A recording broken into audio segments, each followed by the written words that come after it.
Saudações de paz, meus irmãos, em nome de Jesus. Estamos aqui reunidos para receber da palavra do Senhor, para juntos orarmos, buscarmos a presença de Deus Todo-Poderoso, usando desse canal de comunicação para que, de alguma maneira, tenhamos essa comunhão dentro daquilo que o Senhor tem nos dado como oportunidade. E essa é uma oportunidade. Nós temos essa oportunidade que precisa ser valorizada e colocada como legítima dentro do nosso contato com o Senhor e com os irmãos. Amém? Vamos orar. Quero te convidar a estar orando comigo para iniciarmos essa ocasião de contato com o Senhor e com a igreja. Oremos. Senhor Pai, sinceramente queremos aqui nos direcionar totalmente a Ti, Pai. Queremos nos colocar diante da Tua presença, todos nós aqui juntos, cada um no intuito maior de buscar não apenas a Tua face, mas também a obediência daquilo que o Senhor nos ensina. Ó, meu Pai, que não estejamos apenas aqui presentes, mas também participantes e interessados na obediência e também no se deleitar na Tua palavra, Pai. Ó Senhor, o Teu prazer na nossa vida pode acontecer e a nossa vida diante de Ti pode ser melhor, pode ser envolvida pelo Teu Espírito Santo, e Te pedimos por isso agora em nome de Jesus. Vem sobre nós, Pai, sobre as nossas famílias, nos curando, nos abençoando, nos fazendo ver a Tua vontade, e além de ver a Tua vontade, Pai, colocando no nosso coração o desejo de obedecer e de estar diante do Senhor todo o tempo. Em nome de Jesus, Pai, coloco-Te toda essa vida que nós temos para, de uma maneira muito alegre, Pai, entendermos que ela pertence a Ti. Que nos regozijemos, Pai, nesse entendimento de que o Pai nos criou para nos alegrarmos na Tua presença, mesmo que embora em tempos difíceis, mas que seja resgatado o nosso coração como de uma criança, que, embora não entendendo muitas coisas, consegue chegar com toda sinceridade diante de todas as pessoas e colocar ali a sua simplicidade do seu sorriso, Pai, da sua alegria. Que sejamos como o Senhor Jesus falou, como crianças, como pessoas que têm essa grande e forte maneira de viver que o Evangelho faz na vida de cada um, essa grande e forte maneira de se portar diante desse mundo que jaz no maligno, porém nós temos um Deus Todo-Poderoso que nos liberta. Que provemos dessa liberdade agora, em nome de Jesus. Amém. A nossa meditação hoje encontra-se em Eclesiastes, no capítulo 3, e a gente está acostumado com a primeira parte do texto de Eclesiastes, que fala que há tempo para todas as coisas, e geralmente prestamos mais atenção nessa primeira parte. Porém, existe a continuidade do texto que muitas vezes não é colocada assim em evidência, né? E o capítulo 3, ele vem na sua segunda parte, a partir do versículo 9, que nós vamos ler agora, dizer que nós podemos, sim, nós podemos ver a grande riqueza que recebemos do Senhor no que diz respeito aos tempos bravios, mas que ao mesmo tempo o Senhor trabalha no nosso coração a ponto de passarmos por toda e qualquer circunstância que nos sejam desfavoráveis, ao tempo que vamos entendendo que tudo isso é propósito de Deus. Pode até parecer clichê o que eu estou falando, mas a gente lê a Bíblia, a gente vai olhando até esse mesmo texto, a gente acaba vendo que o Senhor, em seus desígnios, em seus propósitos, tem a nós como objetivo. Nós somos o objetivo desse agir de Deus.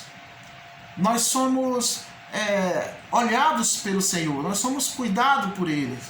O que Deus rege na vida das pessoas é algo muito forte, é muito poderoso, E não pode ser ignorado, como muitos não consideram, como que Deus age no meio da humanidade, como que Deus age no meio do mundo e também, por que não dizer, da igreja.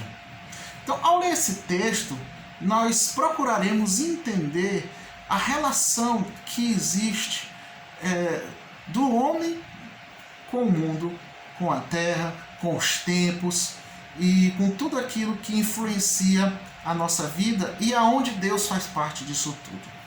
Vamos ler Eclesiastes capítulo 3, versículos de 9 a 22.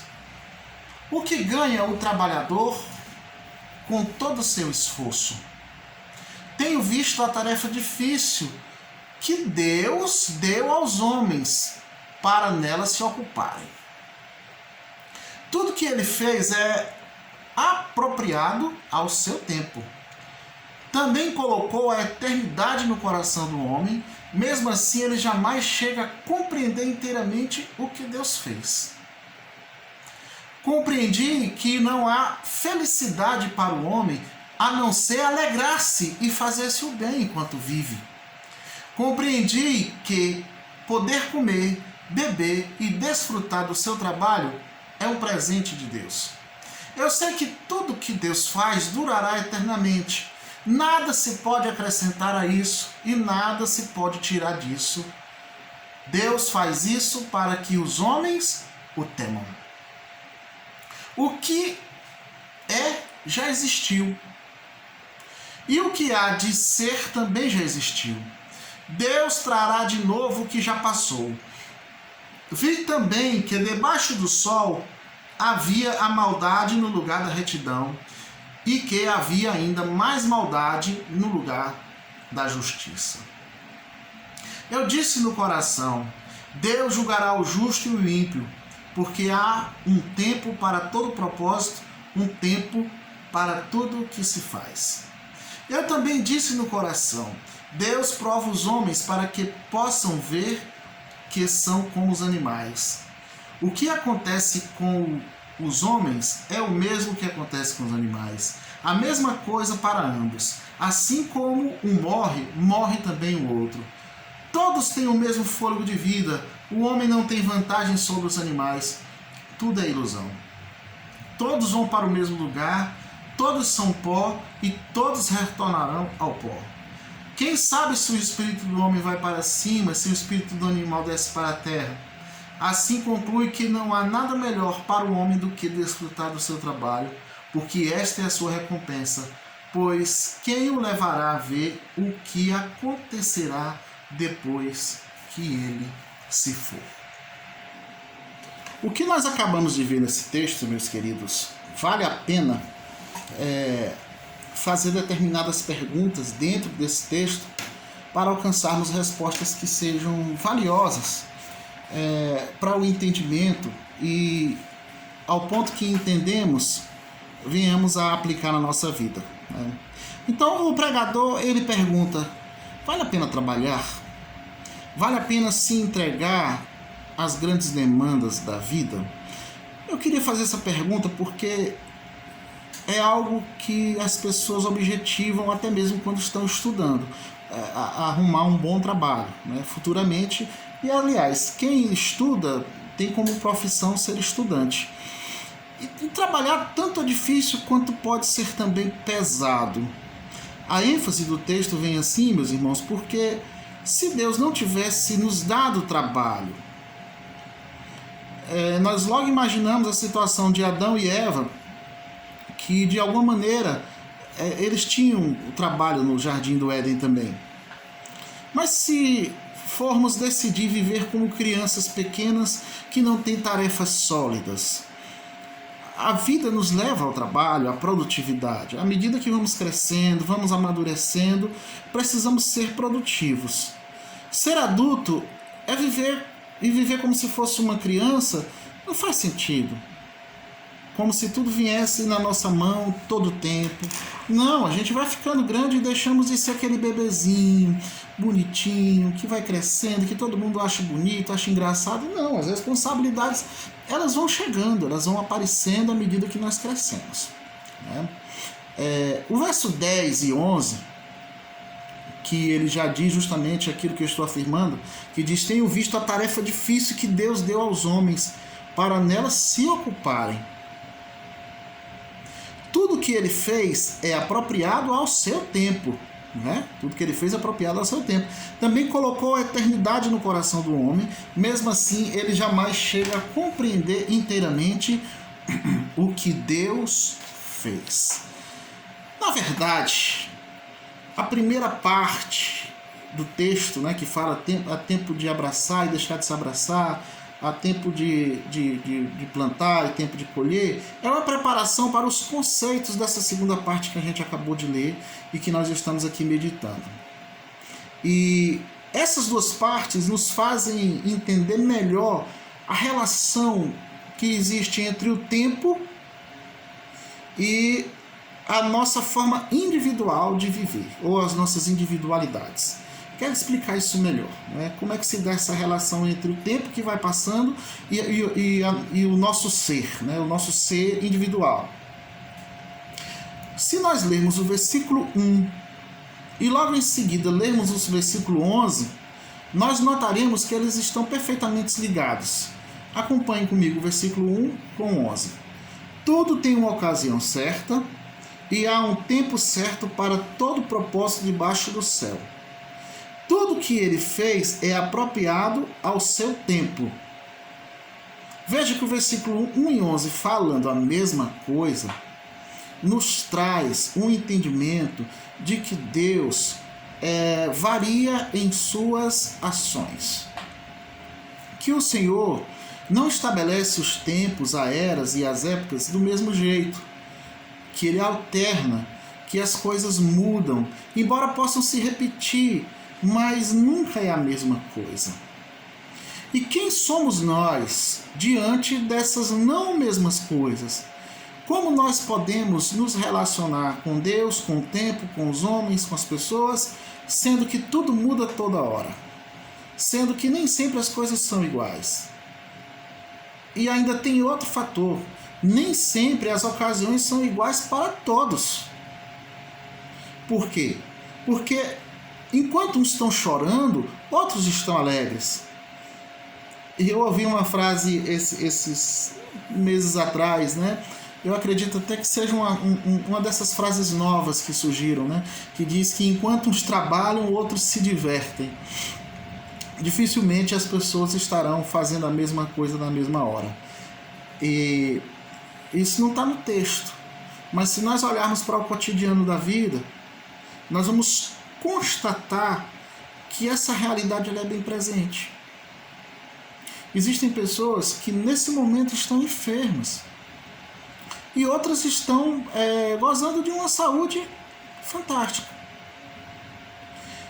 E isso, meus irmãos, nos dá o entendimento que o Senhor, ao ponto que Ele age,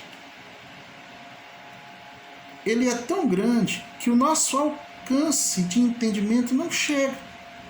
Nós não podemos compreender totalmente a Deus como o texto fala.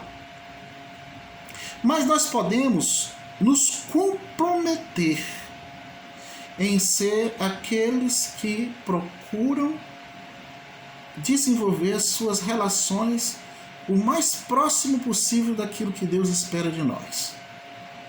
Nós não precisamos entender o que Deus é na sua totalidade para fazer aquilo que nós entendemos que Ele espera de nós. O versículo 12 e 13 vem falar justamente de algo que as pessoas procuram, que é a felicidade. Como se ela existisse dentro de uma garrafa que é vendida em algum supermercado ou algum comércio, ou que a gente possa pedir pela internet. Versículo 12 e 13 diz: compreendi que não há felicidade para o homem a não ser alegrar-se e fazer-se o bem enquanto vive. Compreendi também que poder comer, beber e desfrutar do seu trabalho é um presente de Deus. Eu estava matutando sobre o que esse texto fala e acabei vendo de que muitas das coisas que nós podemos julgar como sendo fruto de felicidade estão aqui na terra. Muito bem. Trabalhar e ter trabalho é bom. Nos dá momentos felizes? Sim.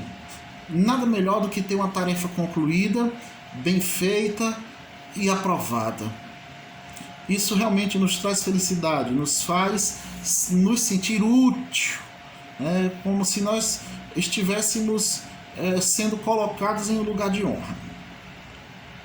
Porém, eu já ouvi muitas vezes a seguinte pergunta: por que a vida é assim? Por que as coisas são complicadas? Por que as coisas não são mais simples? Por que eu faço um plano de uma determinada maneira e acontece de outra totalmente diferente? Por que as coisas não são do jeito que eu quero? Bem, é assim para que o homem tema a Deus, como diz o versículo 14. E estar em paz com isso é uma busca que nos traz saúde, e saúde emocional principalmente. Estar em paz com as coisas que não funcionam do jeito que a gente gostaria que funcionasse. Muito disso parte de Deus. O versículo 14 diz: eu sei que tudo que Deus faz durará eternamente. Nada se pode acrescentar a isso, e nada se pode tirar disso. Deus faz isso para que os homens o temam. O temam. E eu fui sendo levado na leitura do texto, na análise do texto, e principalmente aqui no verso 14, que tanto afirma a soberania de Deus, que na primeira parte ela começa falando do que Deus faz, é imutável, quanto o homem é incapaz de ter domínio sobre as circunstâncias. Sim, nós não dominamos as circunstâncias da vida. São justamente essas, são circunstâncias diversas que se apresentam diante de nós que fazem com que muitos homens temam a Deus. A instabilidade, a indecisão, as incertezas, a falta de garantia. Isso faz com que temamos a Deus. Então quer dizer que Deus colocou todas essas situações adversas de propósito? É o que o texto está dizendo. Porque nós somos carregados, meus irmãos, de medo de ficar desempregado e por consequência disso faltar comida na mesa, medo de adoecer e não poder trabalhar, de perder oportunidades, de não fechar o negócio, de não renovar o contrato, de perder o controle da casa das famílias ou da família. Mas seria esse o temor a Deus? Essa é a chave mestra desse texto. Muitas vezes nós nos confundimos e passamos a temer as circunstâncias e não a Deus. Se você prestar atenção agora nesse ponto, você terá entendido toda a mensagem. Não tema as circunstâncias. Tema a Deus, porque Deus é que é o dono das circunstâncias. É Ele que tem poder sobre todas as circunstâncias. Não temam as coisas, não tema o que acontece, não tema o que existe, porque tudo isso foi Deus quem fez, tudo isso é Deus quem controla, tudo isso é Deus que tem sob suas mãos. Esse é um ponto importante nessa reflexão. Eu posso dizer que nossa geração ela é tão sujeita a dificuldades quanto a próxima geração e quanto a geração que já passou. As futuras ou as passadas, nós não somos melhores do que nenhuma outra geração, no quesito viver e morrer. E olhando para a história, nós vemos as diversas repetições ocorridas na humanidade. Nós observamos as guerras, as catástrofes, fome, a depravação moral, a pobreza material, pobreza cultural, pobreza moral, e outras pandemias de tuberculose, varíola, lepra, peste bubônica, HIV. Tudo isso tem amedrontado as pessoas ao longo dos tempos, das eras, dos séculos, sempre havendo diversidades. Nós estamos num momento de mais abrangente, mas dentro daquilo que nós conhecemos. O mundo já viveu outros tempos assim, desesperadores. Estou usando esse termo aqui mais forte. Mas seja como for, Deus ele pode fazer o que Ele fez quantas vezes Ele achar necessário. Ele pode consertar quantas vezes achar necessário também. O que não pode haver em nós é a falta do temor a Deus, independente do que esteja acontecendo. E o que fica aqui como aprendizado? Vamos continuar trabalhando, porque é isso que nos dá uma felicidade aqui na terra, é o fruto do nosso trabalho, como o texto diz.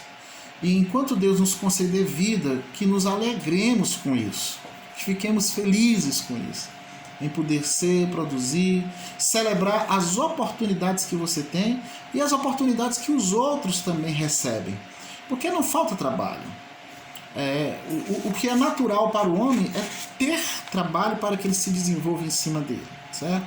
Faça o seu, faça a sua parte, que cada um realize aquilo que veio às suas mãos para fazer e participe do reino de Deus com tudo que o Senhor tem nos dado em nome de Jesus. Amém? Então, vamos orar de uma maneira geral, pelos motivos que são mais urgentes para o momento. Me acompanhe em oração.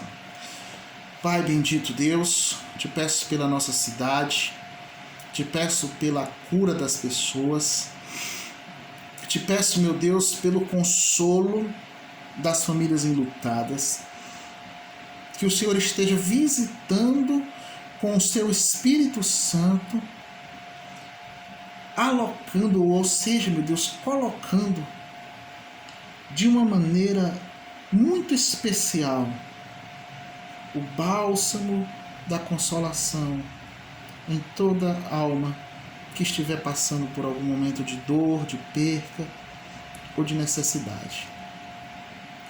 Meu Deus, em nome de Jesus, nos protege. Nós vimos aqui no texto que precisamos acreditar ao tempo que confiamos e agimos. Por isso, meu Pai, em nome de Jesus, não nos deixa perder o temor. Não nos veja, Pai, como aqueles que são irrecuperáveis.